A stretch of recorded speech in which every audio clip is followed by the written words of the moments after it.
Oke guys, assalamualaikum warahmatullahi wabarakatuh. Di sini saya dengan owner KSDK yaitu Bang Ajis. Di sini di sini kami akan mewawancarai Bang Ajis tentang bagaimana cara memproduksi kayak decal custom hingga selesai guys. Simak terus videonya. Oke, jadi gimana sih Bang alur atau tahapan proses produksi decal custom dari awal pemesanan hingga produk tersebut jadi Bang? Oh, jadi gini ya, ketika ada konsumen satu kan kita pemasaran itu satu via offline dan satu lagi via online. Nah, kalau misalkan via online kita pakai e-commerce yaitu Shopee, Instagram, Bukalapak, TikTok dan lain-lain seperti itu ya. Nah, bila ada pemesanan itu kita misalkan via online itu konsumen itu menanyakan tentang motornya mau seperti apa atau mobilnya mau di dekal seperti apa gitu kan. Terus kita minta requestannya sesuai requestan konsumen seperti itu. Nah, requestnya mau seperti apa, bahannya seperti apa gitu. Nah, setelah itu kita harapkan untuk kalau misalkan via Shopee atau via all shop lainnya kita terpaksa harus di minimal order dulu untuk menentukan sesuai apa jadi enggaknya gitu apabila dia ingin order. Nah, setelah itu kita pembahasan di via chat atau via keterangan itu mau request seperti apa. Nah, lanjut kita mengasih nomor telepon. Walaupun di Shopee kadang terblokir, kita memakai kode untuk menghasilkan nomor telepon kita untuk bisa dihubungi seperti itu ya. Nah, untuk proses request desain itu kita kasih nomor WA tadi. Untuk proses desain nanti kita kirim ke bagian admin. Nah, kita di situ ada admin ya. Admin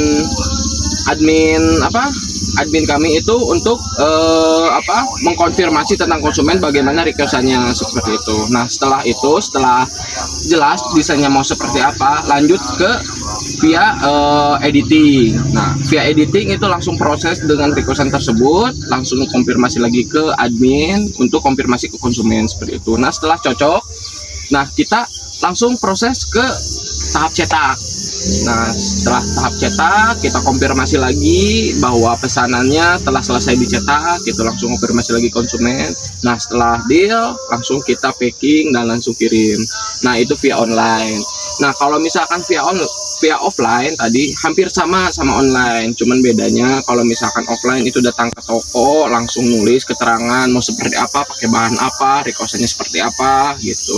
Nah, langsung sama admin kami langsung dicatat dan langsung proses ke bagian editing seperti itu. Nah, hampir sama juga sama online prosesnya, langsung ke tahap cetak. Habis tahap cetak itu langsung konfirmasi lagi ke konsumen, ini menunjukkan hasil cetaknya seperti apa gitu kan. Apabila ada kesalahan atau ada keliruan gitu dalam desain atau bahan, kita ubah lagi semaksimal mungkin untuk menjadikan kualitas dekal dan desain itu lebih maksimal lagi seperti itu. Nah, untuk pemasangan, kalau misalkan pemasangan via offline itu kan konsumen datang ke toko kita, bisa juga ditunggu ya. Pemasangan itu prosesnya 2-3 jam untuk kendaraan roda 2. Nah, kalau misalkan kendaraan roda 4 itu bisa dari 3 jam sampai 12 jam. Gimana kendaraan besar kecilnya dan gimana sesuai motif requestan ukuran skalanya seperti itu. Oke, kalau apa saja sih peralatan dan bahan utama yang digunakan untuk dalam memproduksi decal tersebut? Apakah ada bahan khusus gitu atau ya bahan apa? Nah, kalau misalkan bahan kita pakai bahannya yang premium ya, yang udah berkualitas. Yang diutamakan itu kualitasnya anti pudar juga. Nah, bahan itu bermacam-macam ya, ada Max Decal, ada Graftek juga, terus ada Ritrama, terus ada Oracle, ada Orajet dan lain-lain sebagainya gitu. Terus bahan juga kan ada bagian ada beberapa motif ya, ada glossy, ada doff, ada transparan, terus ada juga yang anti goresnya yang tebal itu sampai 0,5 mili seperti itu. Nah, bahan-bahannya selain itu juga mesinnya juga lumayan kan gitu kan. Terus bagian kita juga butuh editing, juga butuh komputer gitu. Terus bagian admin juga butuh bagian pendataan keuangan seperti itu. Terus paling kalau misalkan bahan-bahan untuk pengiriman packing kayak pipa selongsong, terus dan solasi sebagainya. Seperti itu sih. Oh, kalau ini kan pasti kan pesanan kan pasti setiap hari banyak nih ya. Gimana sih kalau Bang Ajis itu ngatur agar pesanan tersebut biar bisa diselesaikan, dan juga intinya gimana cara ngatur jadwalnya gitu ya, jadwal. Kalau misalkan kita kan ada bagian-bagiannya kan gitu kan, ada bagian admin ya gitu ya. Kalau terus ada bagian editing juga. Nah, kalau misalkan yang custom, nah kebetulan di sini saya juga kadang kalau misalkan ada desain yang sulit ya, saya juga sebagai pemilik juga istilahnya membantu gitu ya untuk mengerjakan desain tersebut. Itu juga desainnya yang lumayan sulit seperti itu. Nah, kalau misalkan yang masih standar gitu, itu ada bagian admin kami kan gitu kan.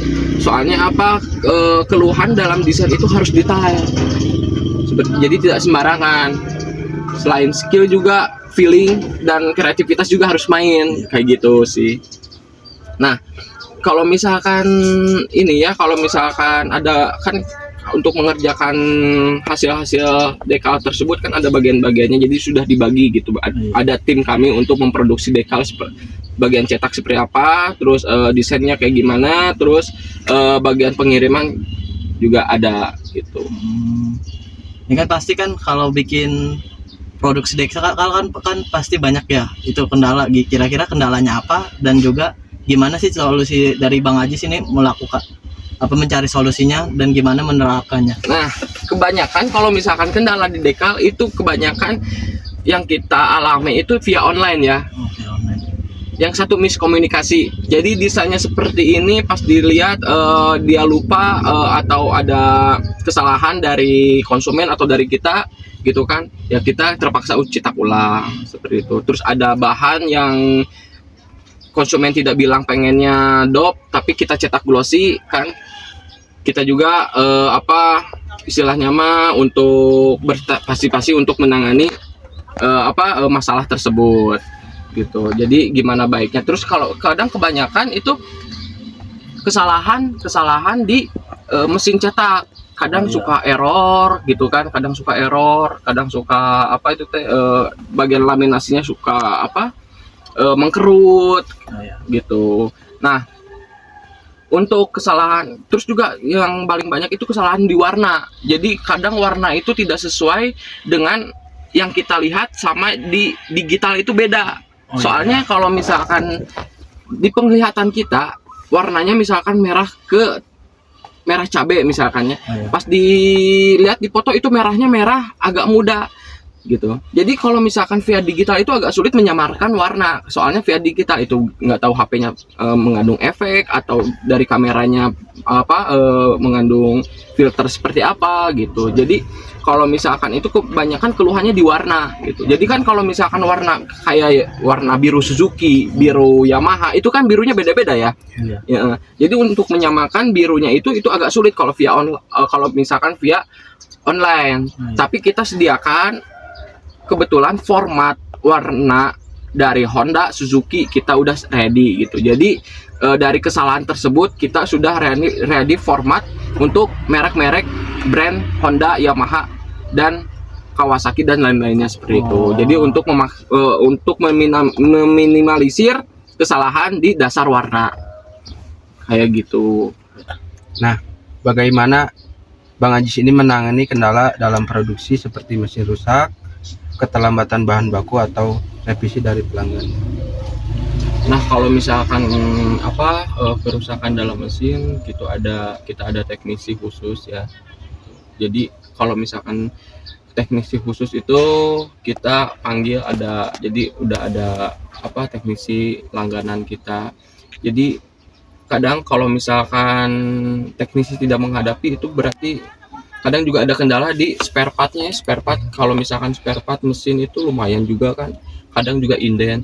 Nah, kebetulan kita mesin itu ada ada 4 mesin produksi itu, ada 4 mesin gitu. Jadi ketika kita menangani hasil mesin yang rusak, otomatis kita memaksimalkan mesin yang 3 tadi.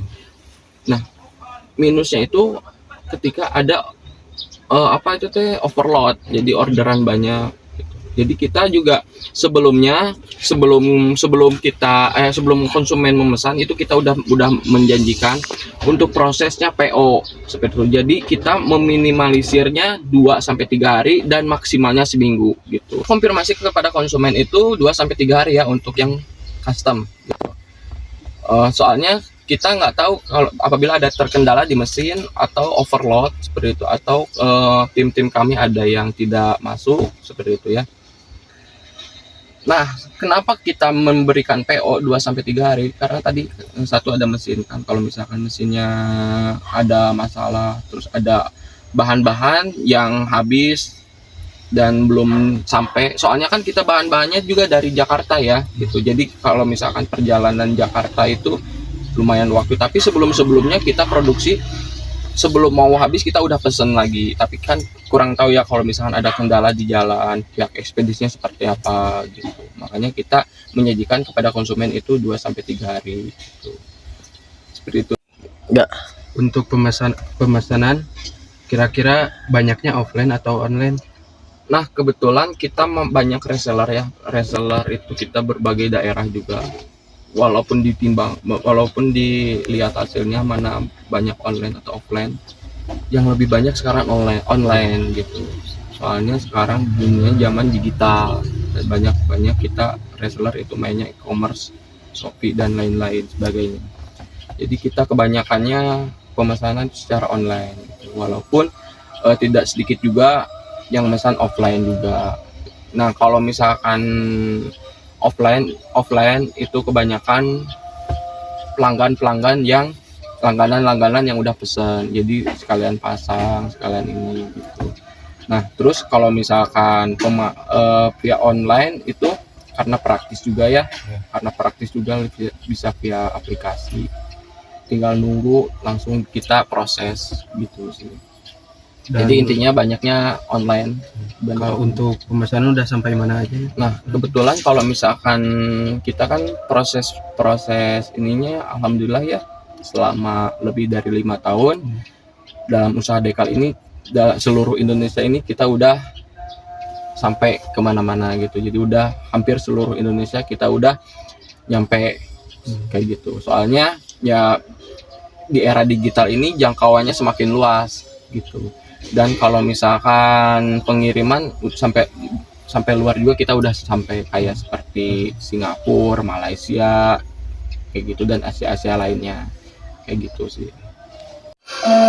Bang, saran dari kami agar usaha Dekal Custom semakin berkembang, disarankan untuk meningkatkan ketetapan waktu produksi dan menjaga kualitas hasil cetak. Komunikasi antar tim perlu diperkuat agar tidak terjadi kesalahan dalam proses kerja. Selain itu, penting untuk selalu siap menghadapi kendala dengan solusi yang tepat. Menjaga kepercayaan pelanggan melalui pelayanan yang jujur dan profesional juga menjadi kunci dalam usaha lebih berkembang dengan baik. Seperti itu. Dari hasil wawancara tersebut yang telah kami lakukan, dapat disimpulkan bahwa usaha Dekal Custom memiliki proses produksi yang cukup terstruktur ya, namun masih memiliki ruang untuk peningkatan, terutama dalam hal penjadwalan kerja, pemilihan bahan, dan koordinasi tim. Dengan penerapan prinsip good corporate governance seperti transparansi, akuntabilitas, dan tanggung jawab, usaha ini berpotensi tumbuh lebih profesional, efisien, dan dipercaya oleh pelanggan. Mungkin sekian hasil wawancara dari kami. Mohon maaf apabila ada kesalahan. Wassalamualaikum warahmatullahi wabarakatuh.